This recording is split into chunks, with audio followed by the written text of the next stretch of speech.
Welcome to the Animation Station Podcast, your home for discussions and debates about all things animation. Each week, we'll rank, review, and revel in animated shows from yesterday and today, and from around the world. So grab your Acme slingshot, set your mobile suit to autopilot, and put on your mouse ears. The Animation Station Podcast begins now.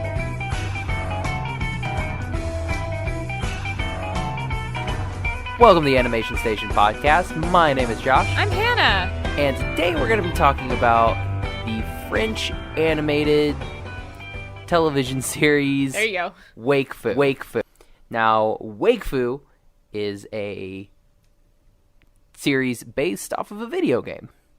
Usually we get the series and then a video game. Right. Not a lot of times we get like a video game and then the series. Unless it's like an anime. And then it's like a video game, yeah. So, I got into Wakfu because it's on Netflix. Right. Really knowing nothing other than I had just finished Miraculous Ladybug, and it's like, I need something else to watch. Was that like recommended on your Netflix yes, queue or something? It popped next? up. I'm guessing because they're both French animated things. I can see that. Yeah, I can see that. So it was like, watch Wakfu. Yeah. And then like I watched Troll Hunters, and then it's like, you like that type of stuff? Watch Wakfu. Yeah. So I was like, okay, fine, I'll watch Wakfu. And I was pleasantly surprised. Now, Hanna, how did you find out about Wakfu? I remember like seeing it in the Netflix as I would go through animated shows because I watch a lot of the animated features that they have on Netflix. And I just kind of skip over it because I'd see the pictures and stuff and think, that doesn't seem like something that I want to watch right now. And then you asked me to watch it. So I was like, fine, I'll give it a shot. So... I'm only 19 episodes in. I haven't finished season 1. Well, here, hold on. First off, when did I ask you to watch the show? Is that Sunday or Monday? You just tell more about your show. Okay, so I started... Or your experience with the show. I started watching it, and so my schedule at work is usually kind of crazy. So I was like, okay, so I'll try my best to watch this show. And so I looked, and I think they have like 42 episodes between season 1 and season 2. And I go, oh my goodness, a little overwhelmed. I go, well, I'll just watch what I can, and maybe I can finish season 1. And so I would watch a couple while getting ready for work, and then when I get home, I'd watch a couple, and I'd go to bed. And I got to episode, pretty sure it was 19. Yeah, so I asked you that on Monday at like 9 p.m., so I doubt you watched any Monday. And it is now Saturday. And I'm pretty sure I didn't watch any on Halloween either. I'm pretty sure I read books instead. So Tuesday, Wednesday, Thursday, Friday. Oh my goodness. Tuesday was Halloween. So Wednesday, Thursday, Friday. You watched a lot. And I worked over 40 hours this week between Sunday to Thursday. Lady, you need to get your priorities straight. I don't know how this works out. I say that, and look at me. Okay, so I'm not going to think about too closely that I watched that many episodes in that short of a time period. But yeah, I did it because Josh asked me to. So, yeah. Now, Wakfu was created by the... Now, here's the thing, guys.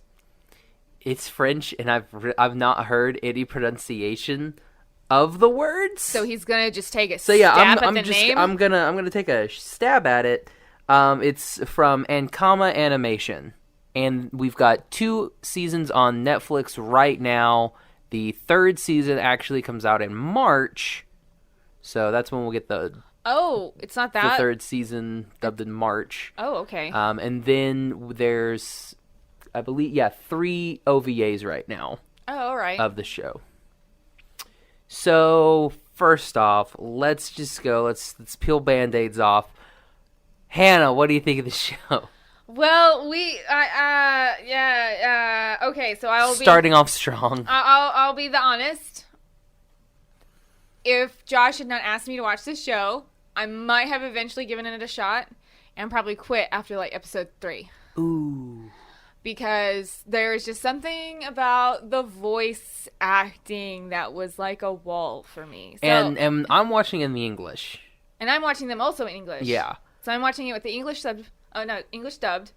And there's just something about, and I find a couple of the characters kind of annoying. Yeah. But it's not like I hate it, but I don't love it. It's in this kind of gray area for me, where there are things about it I do actually really enjoy, and then there are things about it I don't. Because I know you enjoy it, obviously. You're decently into season 2, right? Yes. So you enjoy it. And I bought the stupid little figures. Did you? Yeah. Oh, they're at work. Or are they are they at your... Okay. Because I wouldn't mind having like an Evangeline. I want an Az. Did it come with an Az? Yeah, they don't have Az. No That's Az. disappointing. He's the best character. So, best characters.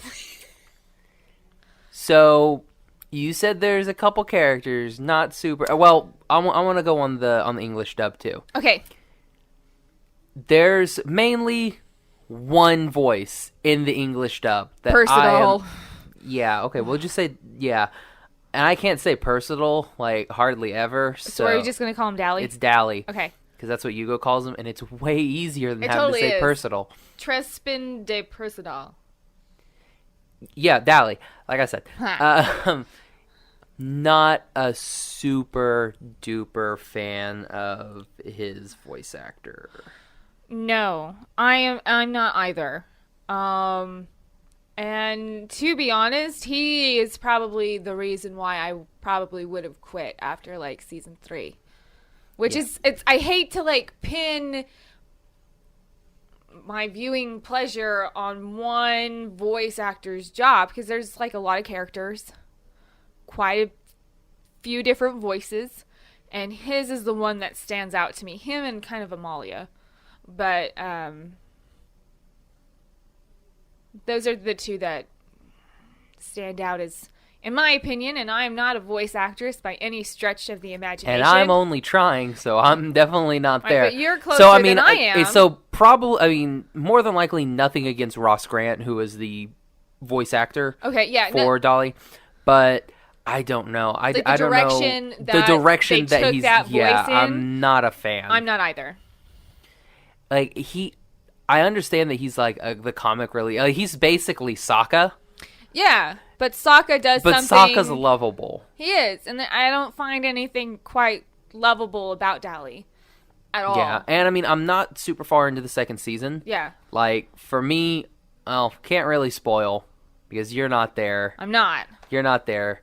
So, there's something that happens at the end of season 1 and into season 2, and I just really haven't seen any of the development for Dolly in season 2 so far. Still. I mean, I'm about like episode 3. Okay. So I'm not like super far in, but I'm enough in to where there should have been development for his character. Possibly, okay. And maybe there's more development afterwards. That's really, without saying spoilers. After where I'm at, hopefully we get some better stuff. They're called the Fellowship of the Tofu, right? They're gonna do Fellowship of the Ring, and yeah, they're the Fellowship of. I love how it was like the Fellowship of the Tofu. That may be taken. I thought that was, or what was it? Fellowship of the Ring. I think that might be taken. And they're like, that would be kind of funny. I can't remember the exact line, but I did remember I really liked that little bit where they were trying to find the name of what they were going to call each other, and they went with the Fellowship of the Tofu, which tofu is a type of bird, which Hugo, who is our main character, our main protagonist, and he has this little bird that has grown up with him, and it's called Tofu, and its name is Az, and it's adorable. But Az is awesome. Yes. So I know, like, within the Fellowship, Dally is kind of secondary. Dally's Boromir. He's like low man on the importance totem pole. So Merry and Pippin. Really? Yeah, kind of. So, like, because towards the top, of course, it's Hugo, who is our main character. And he's our Frodo. Yeah, and then I would say it probably goes Evangeline and Amalia. Well, Rule Rule may be right above, like right next to Yugo. Do you think? Well, I mean, he's really strong. For a couple of episodes, I know. Well, okay, so if you go character development, I'm not a fan of his personality. I'm not either. But I think if you go character development wise, it's like Yugo, Rule, and then Evangeline and Amalia, and then Dolly. Yeah, but I do think that. Oh, and then Adamai. He's new. Is in there. And he's technically part of it. He's only been since, like, I think he's only been in the last 3 episodes I watched, because I think he's introduced episode 16. Yeah, the island. Yes, when they get to the island, Oma Island, and I'm only episode 19, so Adamai is only in the last 3 episodes I've watched, so I don't know a whole lot about this character that's just been introduced. I know a little bit. His relationship to Yugo, but outside that, I haven't seen much. And his relationship to Grugaloragram. There we go. One of the best names, Grugaloragram. It is like one of the best names in the show, but I have to like slowly say it because I know it'll probably slur all of those syllables together. Well, don't worry. I think the characters do that too. Mainly Dolly. Dolly and his mispronunciation of random everything. Words. Now, here's the thing. Mainly with like sticking on the voice acting, definitely the strongest is Jules de Jongh. Yeah. I'm probably butchering the pronunciation of her name. But she does Evangeline and Yugo, right? Exactly. Okay. And she does some other people, but mainly Evangeline. Our 2 main characters, Evangeline and Yugo. Right. She's definitely the strongest of the bunch. Of course, yeah. And then I would probably give it to Rule. Yeah, and I was going to say that. Oh, I don't know. Maybe Rubelex, because Rubelex is always pretty good. No, I think I would still put Rule. Okay. Because that's Hugo he has that believable the gravelly old man voice. Yeah. That fits really well with kind of like his character that he has. Yeah, I can see that. But I do love Rubelex. Rubelex has a great voice. Yeah, that's oh my gosh, I should have done some research. Cray Stewart. I'm gonna guess it's Cray. Kier. Cray. I'll go with Cray. Kiri. Wait, spell it again. Maybe Carrie. Spell it again for me. Kier. Anyway, Stewart. He's really good. Like, he makes you think that this is an actual shoo-shoo, which we'll talk about shoo-shoos here in a bit. But he makes you believe that, yeah, this is the voice of what this sword would sound like. Yes. And I love that. Yeah. Like, whenever you can draw me in. Rubelex is a more believable character than Dolly. That I will agree with 100%. Okay. But I do like Jessica Biel as Amalia. You're not so hot on Amalia. I think it's that kind of character. It's her character. It's definitely her personality. It's the same problem I have with her, like, Asia Clan, and... You mean the Katao of the Katao? If you guys don't know, that is from a wonderful, wonderful old anime. You should definitely go find it. But check out some Outlaw Star, y'all. Outlaw Star. But, and also, like, the Ayesha from Tenchi. It's that style of character. Oh, yeah, she totally is. Right? It's that style of character I've never really liked, who feels, like, entitled, and... I think because it's like people like that in real life really rub me the wrong way. So when I am watching shows like that and there's a character like that. Wait, what did you call her? What? Wait, what did you call the girl from Tenchi? Ayasha? Ayaka. Oh my goodness. Yeah. I'm like blending names. Ayaka, that's right. Wait. Should we... Hold on. All right. Anyway, you go. I'll keep talking. But it's when I'm confronted with characters like that... Yeah, it's Yaka. And they rub me completely the wrong way. I don't like them. So it's like a conflict for me to try to like their character in the show. So maybe that's why I'm not liking Amalia. Well, here's the thing. I totally loved I know. Or whatever it is. See, like, I was a Ryoko fan. Yeah, I was not with Ryoko. I thought Ryoko was too much. We're in opposing. Actually, I'll be honest. Team Washu forever. Little Washu. But totally off topic. But I think it's like you either like those kind of characters or you don't like those kind of characters. I don't think there's a nice medium area for them. Now, I will say, probably, for me, after Jules, probably the second best actor on the whole entire show is Arthur Bostrm, who does Knox.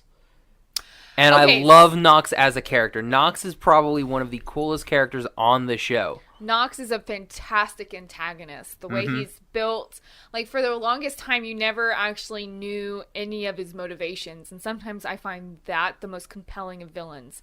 That I don't need a reason why this person's a bad person. But then when you get his motivations, I was kind of like, you know what? Go. That's totally, like, I completely understand where you're coming from. Yeah. Which is fantastic. I love when you create a character, especially a villain, and give them a reason for what they do. Like, I don't even need a reason. That's one of my problems with Troll Hunters. There's no reason that these guys are bad. Now, see, they're just like here it is. That works for me sometimes. Because sometimes I agree. It does work for, like, something like Miraculous Ladybug. Yeah, because, like, right now, Hot Moth is just Hot Moth. Hot Moth is the bad guy. And I don't need a reason to know. Oh, yeah, sorry. Go ahead. I, like, delve, like, into, like, theories about why he's doing what he's doing. But I don't need to know why he's doing what he's doing. Yeah, like, watching Cowboy Bebop, I don't need to know why characters hate other characters in that show. I don't need to know that stuff. I just, like, enjoy watching the crap hit the fan and these awesome fight sequences. Well, here's the thing. With what I'm going with, like, the way I think of it, a show like Troll Hunters, there is a very minimal overarching plot. Same thing with Miraculous Ladybug. There really is no overarching plot that goes from episode to episode. It's episodic. With something like Wakfu, you do have an overarching plot that is like hardcore, that's throughout the whole entire series. So I think having a character with that motivation and understanding that, I mean, like, if you're doing episodic, then it's like you really don't need to know what the reason Hawkmoth is. You can find that out in one episode in season 5. Who cares? Because that's not Hawkmoth is really not the center of the show. No. Now, Nox, being the antagonist, is one of the main pillars of this show. Right. Because he's usually the one sending out people, doing all kinds of stuff. So you really need to know what his motivations are. Yeah, you're right. With how the show is structured, having background, because it is so... Because, I mean, for 16 episodes, the whole point of the show is get Yugo to Oma Island. Mm-hmm. So he knows where he comes from and he can find his family. And then you get Yugo to Oma Island. Episodes to get Yugo you had to have Island. You had to have a 3-part episode where they play Gobble. Yes.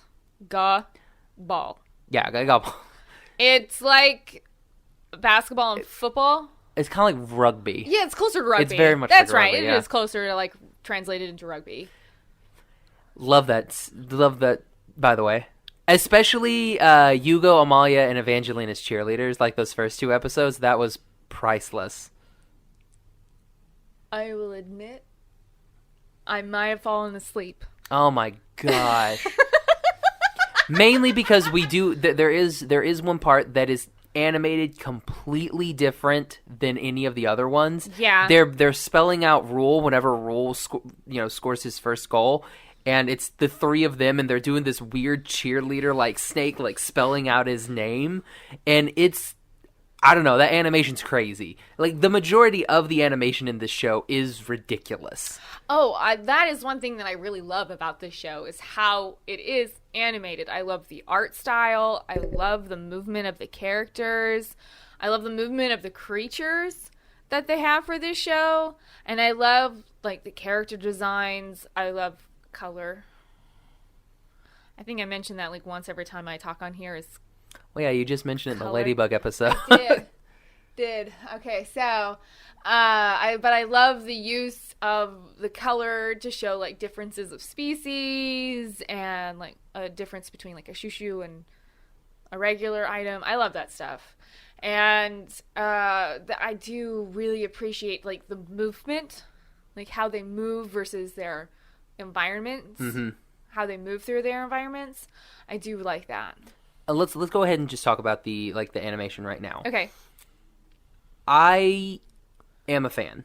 Now, it does look sometimes like they're moving it through Flash, because sometimes, when people move through Flash, it's like a flat sometimes. Yeah, they're pretty flat, and their movement looks kind of mechanical. Right. That's why you really don't see feet that much. You go waist up, because it's easier, because that way you don't have to animate the feet. You don't have to animate feet, leg, and arm and torso movement. Exactly. Very much like what they do with anime, because a lot of anime, they do not like showing walking. Yeah. Or if they are going to show a walking, they'll show a really cool walking scene, and then they'll conveniently put like a guardrail or a series of small shrubberies and blocking feet so they don't have to show it. Which, I mean, they do in here, which is I can live with. They walk through a lot of trees. They do go through a lot of trees. And it, again, is a lot of, upper body, mainly for Yugo, upper body shots, because he comes up to like their knees pretty much. Yeah. Because, I mean, for a 12-year-old, he is very, very small. And for a 13-year-old, Amalia is very, very tall. And very, very curvy for a 13-year-old. I mean, there are 13-year-olds who are pretty curvy. But I can't say that legally. The age distribution between Amalia versus Yugo, I don't know if that's a race thing. Because Yugo is an heliotrope. Yeah, so and it may be like for else. the Sedita, maybe since they're plants, maybe they grow might quicker. grow faster. Yeah, so I don't know if that is what they're trying to emulate, kind of thing. Because are we doing spoilers? Up to episode 19. Obviously, yes. Okay, so Yugo was born in the same egg, from the same egg as a dragon. So Yugo, I'm thinking that might be why he always looks so young, is because it's tied into the fact that he's like the twin of a he's dragon. Splitting with Adamai. Yeah, so I think that might be it. But it was like when Josh mentioned like how old Amalia is, because I hadn't caught that. I was a little startled at first, going, "Wait, that is not correct." Well, Evangeline's 17. Okay, I can believe Dolly that. is 16. So Evangeline is the eldest of the four. Like some 16-year-old teenagers that I have met. So yeah, that Dolly, then some parts of Dolly's personality and the direction they were probably going with him makes a little bit more sense. And Evangeline being the babysitter does kind of make sense. Because she's the oldest. Yeah. Outside rule. Anyway, back to the animation. Yes, animation! Totally got sidetracked there. But I really like what they do. It'll look like a normal scene, and just like walking, and then they'll just like completely flip out and do some weird, like, Yugo will do some cool portal thing or something. Yeah. The camera angle will spin around. You have such amazing fight scenes. The backgrounds in this show are ridiculous. The environment details are spectacular. There's an episode in season 2 where Evangeline is running from a bad guy. Okay. Basically, he looks like a rogue from D&D. I mean, he kind of looks like the Dread Pirate Roberts. Oh! But this dude's head is, like, decked in shushu. He has, like, 8 of them. Oh, wow. It's a bunch. Okay. And so she's running with him and, like, through this town, and the buildings are, like, crumbling and everything. So it looks amazing. So like you're constantly having like buildings falling down. They're running through, having to jump, course correct over buildings, try to land on a piece of rubble. It just, the way that it is animated looks fantastic. It looks like something out of an animated movie. Okay. Like, honestly, like the quality production? Wise, yeah. It looks like something, I mean, I did see the My Little Pony movie for the show. Yeah. It does look like it's honestly better than the My Little Pony movie. Really? And that was a feature film. Yeah. And with this probably is not a lot feature of film. bang behind the buck. Yeah, a lot of money behind that. Yeah. And I like watching this, I was like, wow, this is probably the best animation I've seen so far. Like this, it's not. It's just it's so good and it's fluid. It's not choppy. Yeah, which is another thing that I hate. Like when you start doing like choppy stuff. Well, I'm that like, makes it "Ugh." disjointed. It kind of throws you out of the viewing experience Mm-hmm. because you kind of want to be submerged, and when something goes choppy, it kind of jolts you from your immersion. Yeah. And another thing I absolutely love, which I talk about all the time on our regular episodes, I hate it when they take background characters and just make them, like half draw 'em. Like really half-ass it. I hate it when they do that. Well, that's kind of a problem in Miraculous Tales of Ladybug Exactly. and Cat Noir. Like when they finally get some detail to them, this That- person's getting akumatized this episode. Exactly.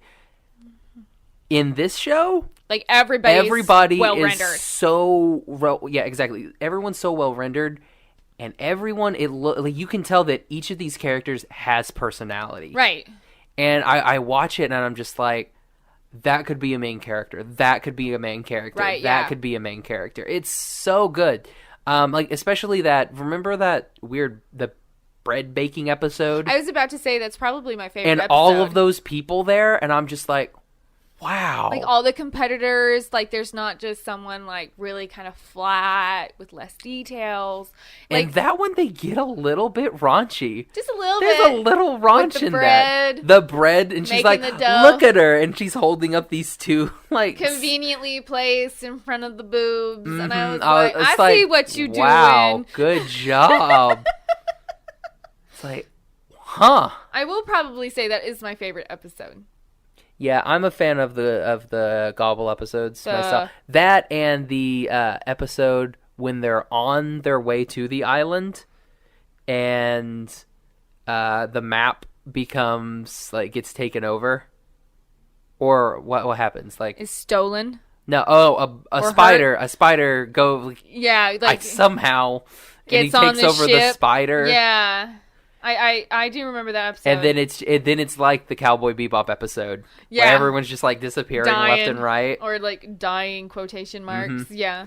Loved that part. Like, That is a really that good made episode. me, especially because Yugo and Amalia. That's when I'm really starting to see the ships. ships. They're The on a ships ship, are which is starting to sail. which is convenient because they're on the ship. So yeah, you start seeing that, and I'm like, yeah, I see ya. I loved her. She's like, no, Amalia, did you see her hair? It's just you. Was like, your priorities just so bad. It's great. Oh man, and okay. We were talking about animation. Talking about animation, the color palette. Yes.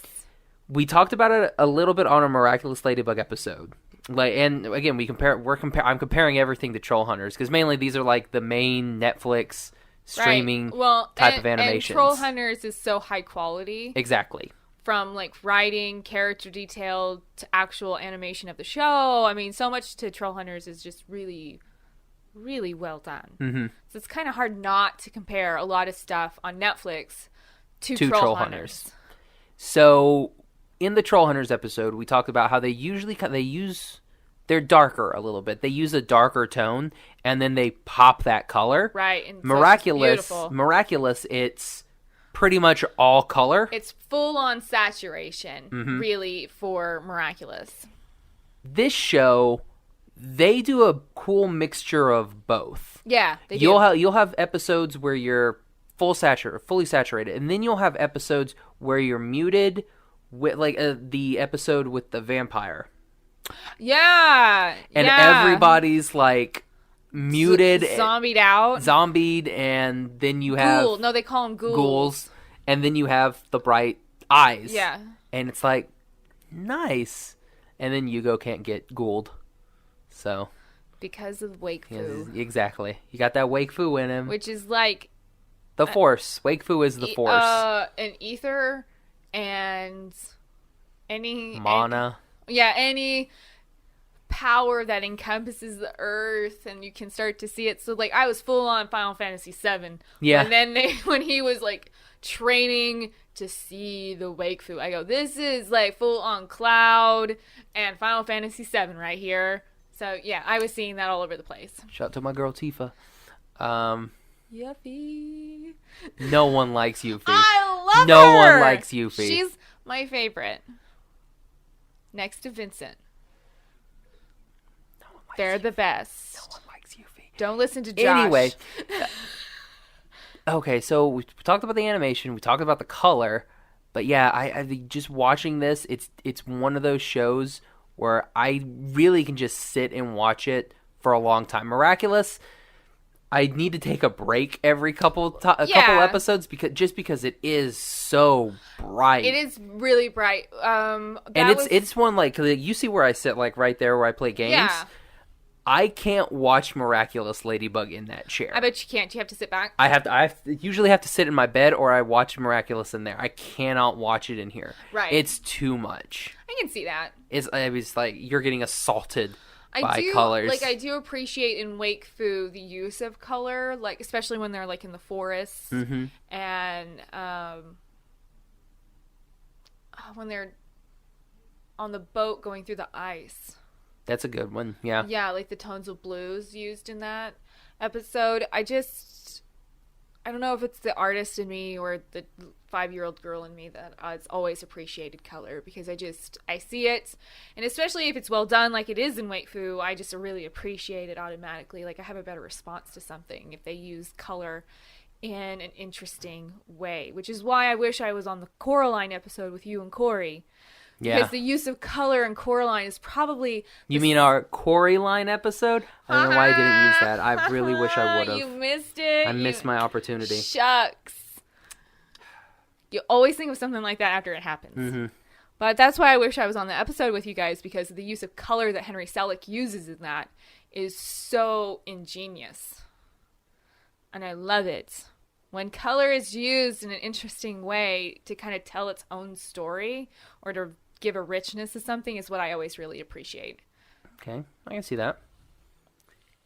Okay, do you want to talk about characters? I know one of your least favorite things about this show, apparently. Not all the characters, in my defense.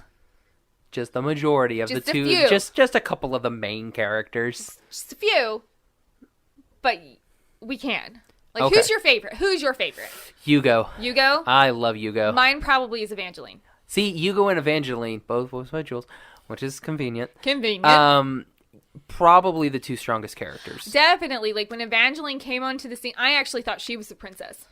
Yeah, it makes you think that Evangeline would be the princess. Yeah. And then you hear Amalia talk and the way she acts. And you're like, okay, no, yeah. you are the princess. That's Princess Jasmine. And or something like at the beginning of the Aladdin kind of thing. And so when Evangeline first came onto the scene, I responded immediately to her.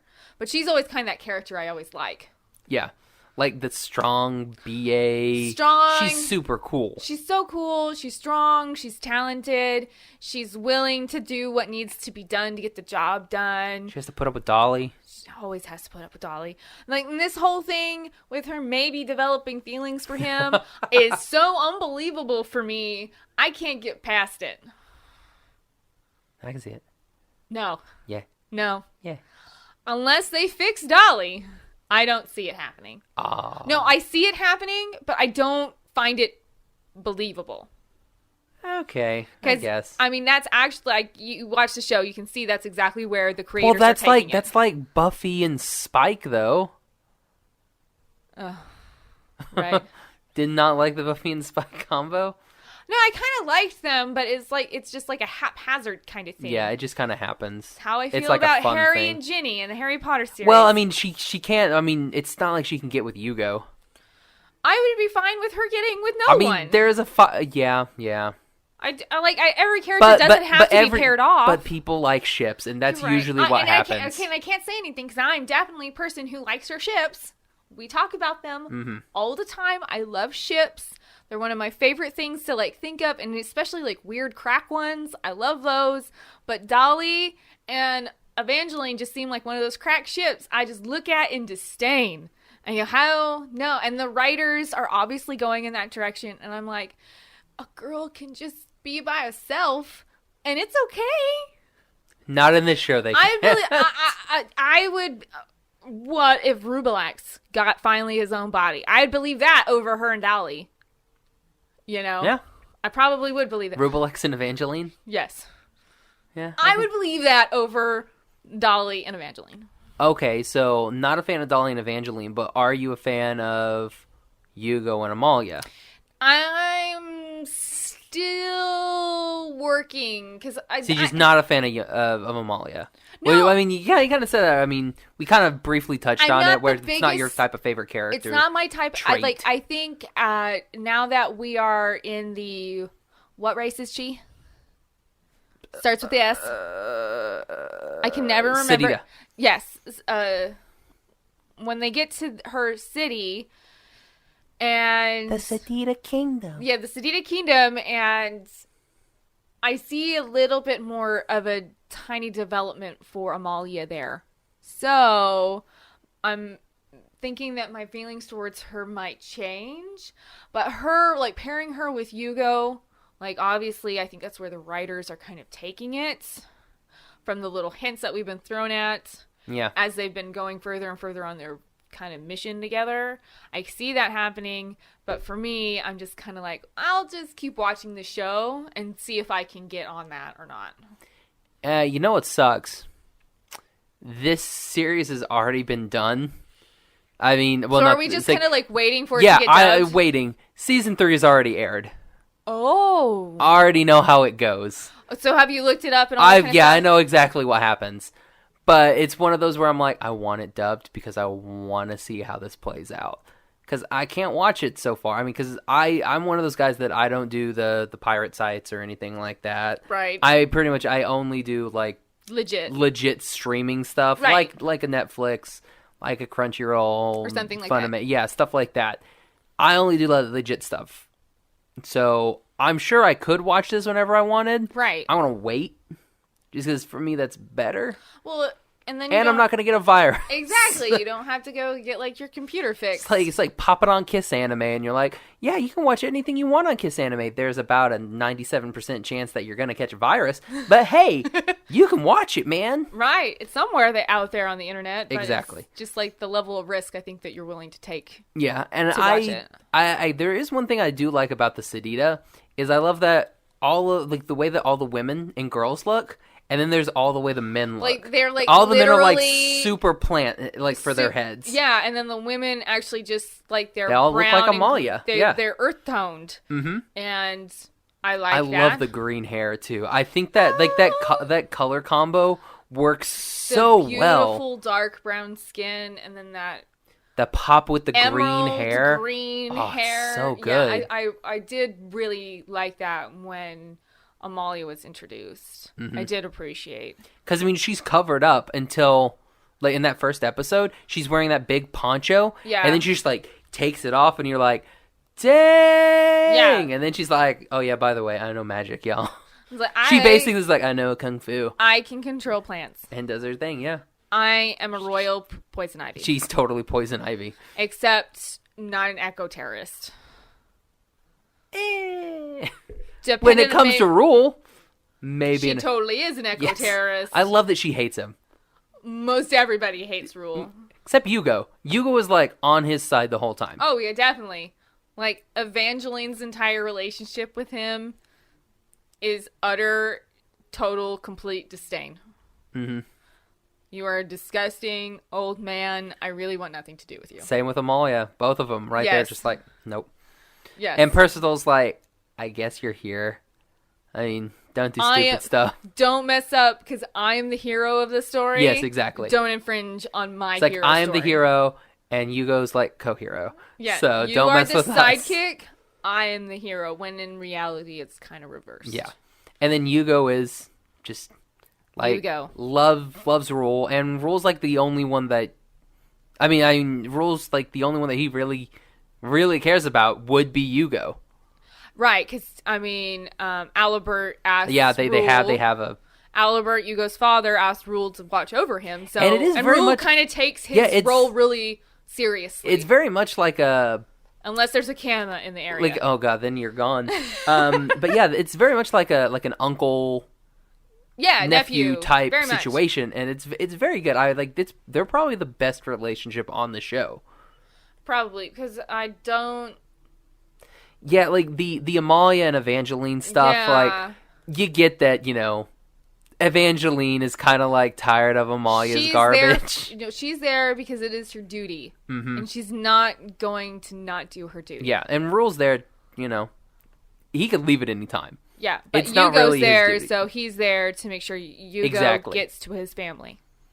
Which I love. Yes. It's really good. It's a nice relationship. It is. And then there's Dolly. And he's just like, I don't know why. I think he likes Yugo because he saved him from the shoo-shoo? From his shoo-shoo. Can we talk about the shoo-shoo for a second? Let's talk about the shoo-shoos. Because I love that concept. It's super cool. I love that, like, they're like sentient demons who can, like, possess either people or objects. And I love that. Random spiders that walk by if you're a map, and then poof. Right? Or like the map that they have to get them to places is a shoo-shoo. Rubelex is a great, like when Grugaloragram sees him for the first time, because somehow dragons can see the intent of a soul, and he's blinded by Rubelex's gigantic red aura. And I love the concept of, I'm always fascinated when demons are portrayed different. Yeah. Than how, like, Judeo-Christianity portrays demons. Horny demons and everything like that. Horns and tails and all that kind of stuff. Not horny demons, but, like, horned demons. That's better. Yeah. After I said it, I was like, wait. Probably rephrase that. Yeah, so I always find it really interesting when you try to take a different spin on demon. I think that's why I always really liked, like, Inuyasha, because the demons were always so different than what I had grown up learning about in my pretty devout household. And so it was like this nice, beautiful departure.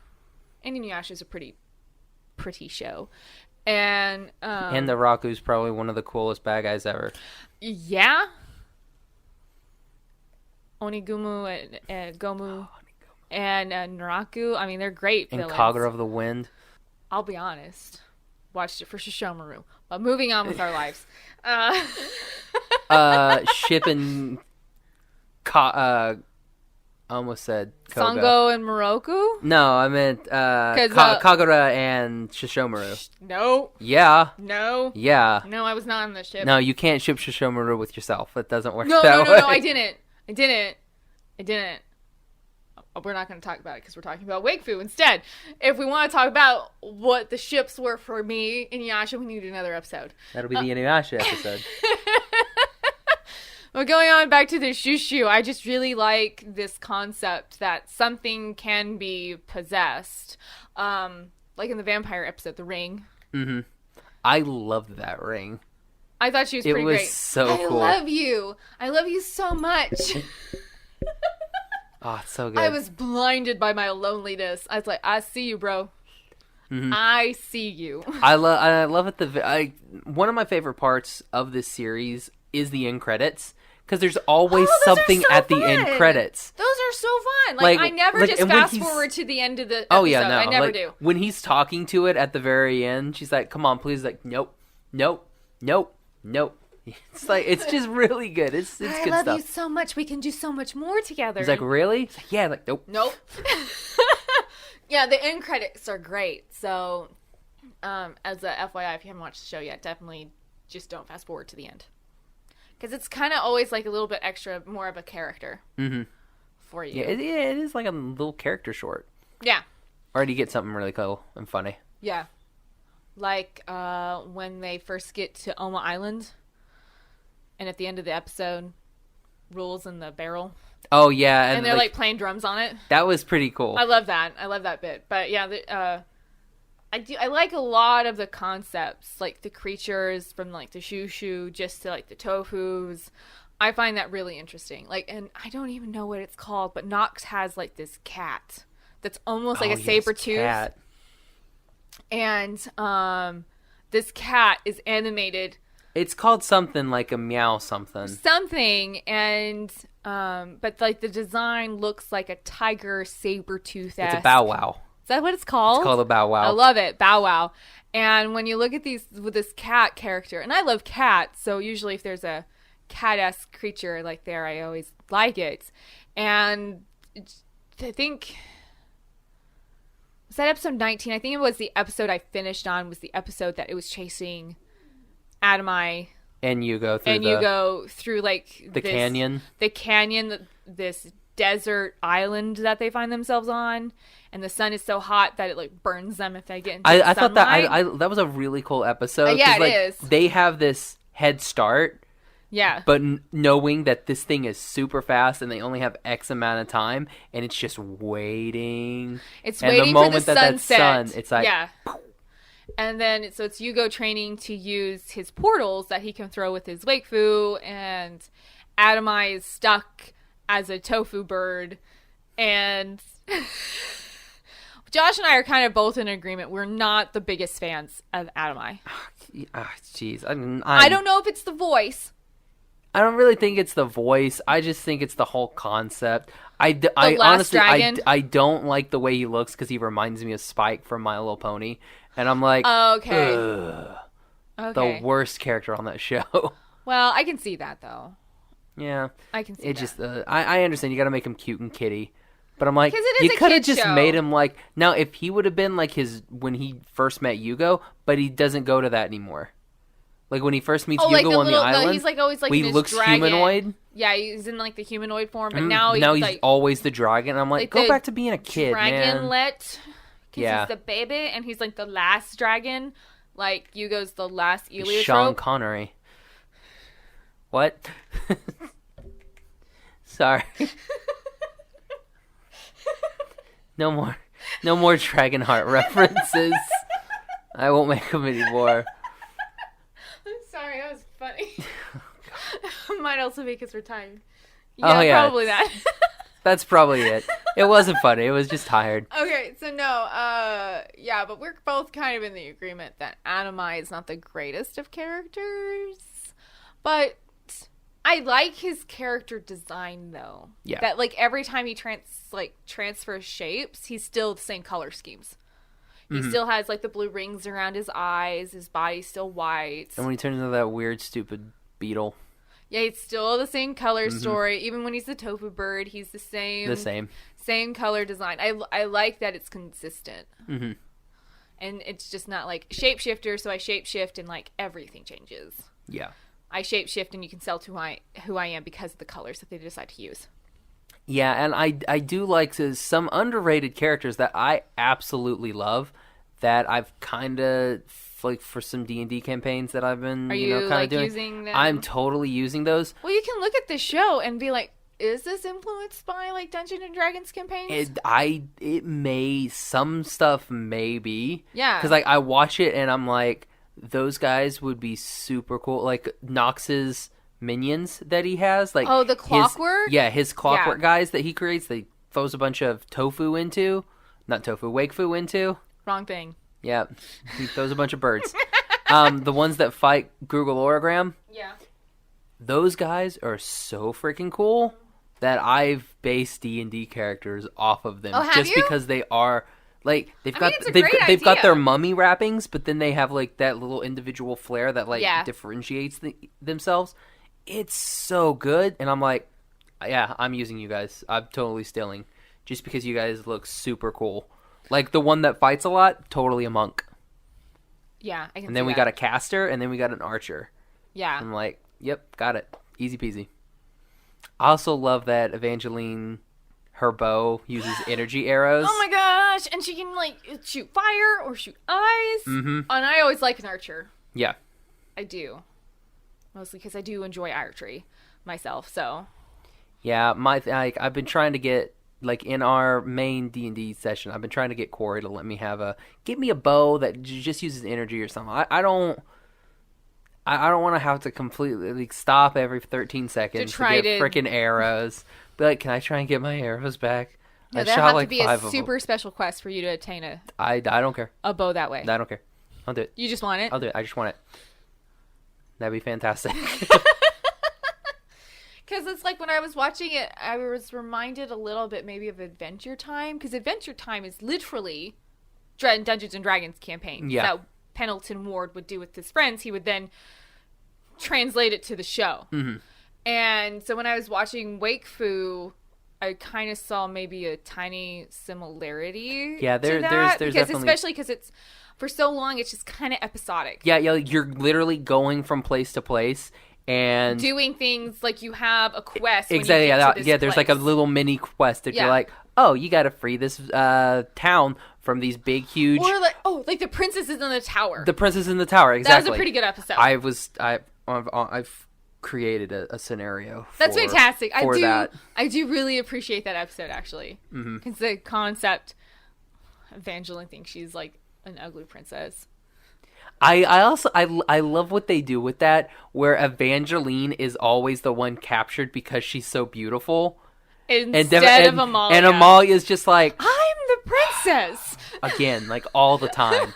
Like the last time that it happened, I think close to where you were when they were in the ice. And then the pirate captures captures Evangeline. Like, you can come like, with me, you beautiful lady. And it's like, it's always her. It's always Evangeline. Don't you want a princess? It's like, look at me. Yeah. But she's 13. She's 13. I'm like, well, this girl's 17. This is a 17-year-old Cray. Is it Cray? I think it's Cray. I would go with Craw because that sounds like more of a species. Yeah, name. not but like I am that not girl. French. Not be like that girl Cray over there. I'm not. Wait, is she crazy? No, that's her race. Like the only language I can usually get right is like Japanese, and yeah, I've not learned the French. When we go French and German, I get all kinds of things messed up. I took half a class. Well, it's one of those like I took a whole week of French. Just a week? Yeah. Did you like transfer out and take another class? Yeah, I was like, bye. Gosh. Well, I can't say anything. I took computer classes instead of Spanish. Yeah. I took like HTML and formatting and a bunch of other classes instead of taking a foreign language class because I was in Meeker and they offered Spanish, I think, 1 year while I was there. Yeah, so I went to the German after that, so oh, it's did like, you?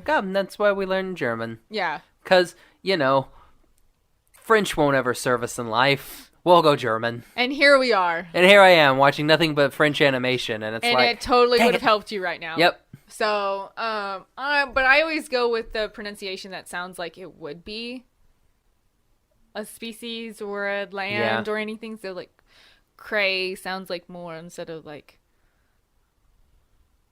or craw. Is it craw? See, I think cray sounds better. Cray? Yeah. Yeah. Like the fish. Crayfish. Mm-hmm.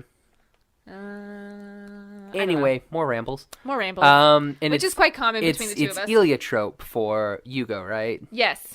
And then what is Dolly? He's a lop. I think. Oh, because he's a lop's brain. Yeah. What a stupid name. Stupid Dolly. God. Not a fan of that character. Heliotrope is like the god that rule like by Heliotrope. Mm-hmm. Yeah. They say that a lot. He does. It's like Merlin's beard in Harry Potter, But his race is also heliotrope. Yeah. So it's like, okay, so basically you're gods. Well, I think it's because the last known heliotrope was so far back in history that they seemed like gods. I can see that. I love that little mural that they had. Yeah. And it showed that, and they're all wearing their little Yugo hats. Yes. And I'm like, oh, that's so cute. Yeah, I did like that part where it was kind of like the history where they were like inventors and creative and figuring out new things. Yeah, I'm waiting for them to do a thing where, like, but I'm waiting for them to do a deal where like he meets a bunch of them, like they've been off somewhere, and they all have cute little hats. I just want like everyone to that have cute little concept hats. between Yugo is that he has this very distinctive hat. Mm-hmm. Doesn't take it off for anything. Not even it's like Finn's hat. Exactly. Not even when Finn takes his hat off. Like once. Yeah. I do know what's underneath his hat though. That was one of the things that was in season 3. In season 3. Okay, and so maybe so in like the they season take it 2, off once, but they take it off. So like and then he probably will never take it off again. Maybe. It's a thing. If you have a main character who has a hat like that, it always comes off once. Exactly, or it only comes off in super major situations. Yeah, because I think Finn like only takes his big hat boss off. battles. Like Finn only takes his hat off because they want princess hair. Yeah. and he like gives her his hair. His hair. Yeah, that's a good one. And I go, because LSP's in that, and LSP's my favorite. Because, yeah, he doesn't... We should do an episode over Adventure Time! Oh, we should do an Adventure Time episode. That would be fun. But, yeah, I mean, yeah, like, in that Princess episode, yeah, when he and Amalia are, like, stuck together, they're, like, one princess or whatever. They are conjoined twins. Yep. Totally still wearing that hat. They're going into a spa. Totes wearing that hat. Still got the hat on. I like Rule's apple breast. They're not apples. They're like gapples. Gapples. There's something weird. Yeah. Like Snapples, half the time gapples. I'm like, because when in doubt, I think it starts with the C. Because gapples, capples. I don't even know. I don't know. Shows how much So I'm paying weird. attention to like So the weird. food that they eat. But the Bow Wows, such a cool name, such a cute name for a dog-looking thing. It's like, what's this called? It's called a Bow Wow. Like, okay, seems legit. I'll go with it. For a crazy-eyed, saber-toothed, tiger-esque looking creature. Mm-hmm. No, it's just a Bow Wow. It is Bow Wow. And like a tofu. And a tofu. Great names. So, what would you give this series? Like, rate it? Yeah, rate it. How about you rate it first? Oh no, that's not a good sign. sign. I haven't finished it. Well, yeah, but you can rate your first 19 episodes. Okay. Based on where I'm at, I'm gonna give it 4 Dipper Pines. Oh. My problem with it is some of the voice acting. Yes. And a couple of the characters. Yes. Mainly Adamai. Because I can live with Dolly, You can live with especially with Dolly? stuff that happens later on. I can live with Dolly. Okay. But Adamai, I'm just like, Can't get past it. go away, man. Like, I used to not like Rule. See, I didn't either, and then I didn't like, and then something clicked, and I'm like, That was- okay, I got you, Rule. For me, I think though that was I'm not the biggest fan of the 3-episode Gabal arc, but I do think it was because of those episodes Then I like him, yeah. that made me like Rule. And I really want that one dude to come back, the bad dude from the Gabal thing. The quote unquote bad guy. Yeah. The guy who's basically, what's his name? Johnny from Karate Kid. Oh. Gotta sweep his leg. Yeah. But what was his name? Because they talked about him on mainly How I Met Your Mother. Yeah. So I go with that one. Anyway. I can't remember. I'll have like a Not Ralph Macchio. I'll have a mini Tourette's moment in a couple hours, and I'll remember the name. But His name was Johnny. I was about to say Johnny Carino, and that is totally wrong. Let's eat there later. Totally. No, but yeah, I'd like to see him come back. He was cool. Yeah. Yeah, I liked him. He was pretty cool. But yeah, I give it 4. I give it 4 dippers. Yeah. 4 dippers? Okay. Oh, here we go. Get ready for a 2. I lean towards 2 of 5. Ooh. But I'm going to go with 3. I'm going to go with 3 because I'm cautiously optimistic that if I finish up the season, I might like it more. Okay. Because as I watched the show, I've grown to like the whole thing. I wasn't a fan of Rule, and then I get past this couple of episodes, and then I start to like him a little bit more. So I'm hoping that if I finish off the season, that maybe I will enjoy a few things more. Okay. I'm hoping. So I'm going to go with the 3 of 5, and I will come up with a cute little rating scale like you and Gavin have. With him as Jiminy why don't you Crickets. could give it 3 Chogi-was. Chogi-was. Oh my goodness. This is going to like follow us everywhere, isn't it? Oh, well, it's following Chinyola around everywhere. Everywhere. I love it. Oh, the poor people who are listening is like, what the crap is a Chogi-was? Just go listen to Wolf from EXO. And you'll know exactly You'll what Chogi-wa Okay, is. so it's actually like it's a word that doesn't actually mean anything in Korean. It's just like I think fans of the It means band, whatever you want it to they mean. made it mean wolf. Wolf. So The story of the 3 little pigs and the big bag Chogi-wa. Chogi-wa. No, if you watch the actual story of the Growl and Wolf performance, Yeah, I've seen it. it's Twilight. Except the girl gets shot at the end. Spoilers! So, she gets shot by a hunter. The big, huge thing on stage, she gets shot. And We're you're totally like, off topic, what? but Korean pop bands I curse Josh every day because he started something he did not expect to go as big as, because I do not do anything halfway. Nope.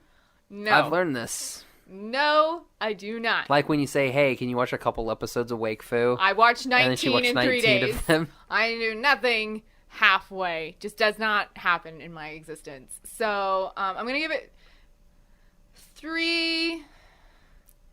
Oh, 3 of 5 Lucky Crickets.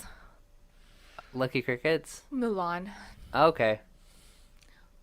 Okay. Because when my sister was here, we went to the Disney store in town and we found a Christmas tree ornament, and it was the Lucky Cricket it was in the Lucky thing? Cricket in the container. That's super cool. That's what she got, and I got the doorknob from Alice in Wonderland. And if it spins, it has 2 faces. I think she got the cooler one. No, they were both equally nice. I almost got a Jack from Nightmare Before Christmas. Nope. Yeah. And I talked myself out of it. It's a good call. Good call. But she got the Lucky Cricket, and the Lucky Cricket is one of my favorite, like, creature characters from Disney films. So I'll go Lucky Cricket. I like it. 3 of 5 Lucky Crickets. Nice. All right. That was pretty fun. Maybe when you finish. Do like a catch up, like, or maybe right like when season 3 comes out. Yeah, maybe right before season 3. Maybe we pop that up. All right. So Hannah, where can everybody find you? You guys can totally find me at asillyred, either on Twitter or Instagram. You can find me on Twitter and Instagram at Josh L. Kane, and you can find the podcast on Instagram at Animation Station Podcast, on Twitter at Animate Podcast, and on Facebook and Tumblr at Animation Station Podcast. You also find all the episodes on iTunes, Stitcher, and on our website, animationstationpodcast.com. Just click on the podcast tab. Alrighty. Woohoo! So, for the Animation Station Podcast, I'm Josh. I'm Hanna. Chogi Wa. You're going to keep up with this, aren't you? Yep, all the time.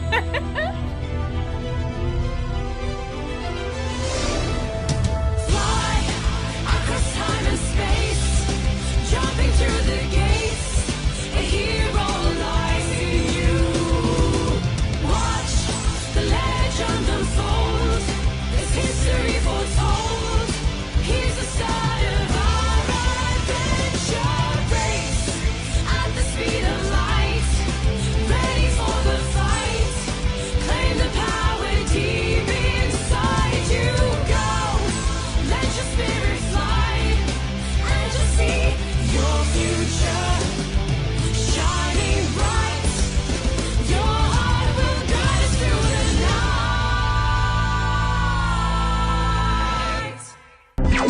night.